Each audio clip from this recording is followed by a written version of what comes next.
வணக்கம். நான் டாக்டர் தீபிகா. இன்றைக்கி நம்ம என்ன டாபிக் பார்க்க போறோம்னா, பைல்ஸ், ஹெமராய்ட்ஸ். இது எதனால் வருது அப்படின்னு பார்த்தோம்னா, ரொம்ப நேரம் உட்காந்துட்டே இருக்காங்க ஒரே பொசிஷனில் அப்படின்னா, கீழே ரெக்டம்க்கு நம்ம ப்ரெஷர் அதிகமாக போகிறதுனால இது கண்டிஷன்ஸ் வரும். அதுக்கப்புறம் ரொம்ப கான்ஸ்டிபேஷனாக இருக்குது, டெய்லியுமே ரொம்ப ஸ்ட்ரெயின் பண்ணி தான் ஸ்டூல் பாஸ் பண்ணுறாங்க அப்படின்னா, அவங்களுக்கு வர வாய்ப்பு இருக்குது. இதுமாதிரி எந்த ஒரு ஒர்க்கும் இல்லாமல் ரொம்ப கீழே ப்ரெஷர் அதிகமாக கொடுத்துட்டே இருக்காங்க அப்படின்னா, அவங்களுக்கு வர ஒபிசிட்டி அந்த மாதிரி பர்சன்ஸ்க்குலாம் வர சான்ஸ் இருக்குது. ஸோ வந்ததுக்கப்புறம் என்னென்ன ஃபுட்ஸ்லாம் சாப்பிட்லாம், சாப்பிடக்கூடாதுன்னு பார்க்கலாம். ஃபஸ்ட்டு ஸ்பைஸியாக காரமாக சாப்பிட்றத அவாய்ட் பண்ணிக்கணும். தென் ரொம்ப இன்டெஸ்டைனுக்கு ரொம்ப கஷ்டமாக டைஜஸ்ட் பண்ணி ரொம்ப ஸ்ட்ரெயின் பண்ணி வெளியே போகிற மாதிரி ஃபுட்ஸை அவாய்ட் பண்ணிக்கணும். வெளியே foods, fried foods, oil foods அந்த மாதிரிலாம் அவாய்ட் பண்ணிக்கணும். என்ன அதிகமாக சாப்பிட்ணுன்னு பார்த்தோன்னா, ஃபைபர் அதிகமாக இருக்கிற ஃபுட்டை சாப்பிட்ணும்.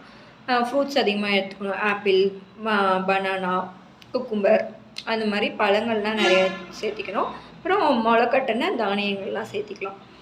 அதுக்கப்புறம் ஒரு வேளை சூப்பு அந்த மாதிரிலாம் நிறைய எடுத்துக்கணும். நிறைய லிக்விட்ஸ் எடுத்துக்கணும்.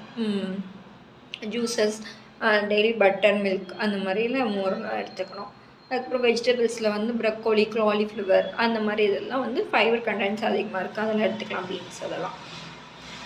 ஸோ அதுக்கு ஹோமியோபதியில் மெடிசன்ஸ் இருக்கா அப்படின்னு பார்த்தோம்னா வந்து இருக்குது. உங்களுக்கு சிம்டம்ஸ் ஏற்ற மாதிரி மெடிசன்ஸ் இருக்குது. சிம்டம்ஸை ஒவ்வொருத்தருக்கும் ஒவ்வொரு மாதிரி டைப் ஆஃப் பெயின்ஸ் இருக்கும். ஸோ அதுக்கேற்ற மாதிரி மெடிசன்ஸ் இருக்குது. ஒரு ஹோமியோபதி கன்சல்டன்ட் பண்ணிவிட்டு மெடிசன் எடுத்துக்கோங்க. அங்கே இந்த மாதிரி பைல்ஸ் பிரச்சனை இருக்கவங்க என்ன பண்ணக்கூடாதுன்னு பார்த்தோம்னா, ரொம்ப அதிகமாக ஸ்ட்ரெயின் பண்ணி மோஷன் போகக்கூடாது. அதுக்கு நம்ம ஃபுட் இன்டேக் வந்து கரெக்டாக இருக்கணும்.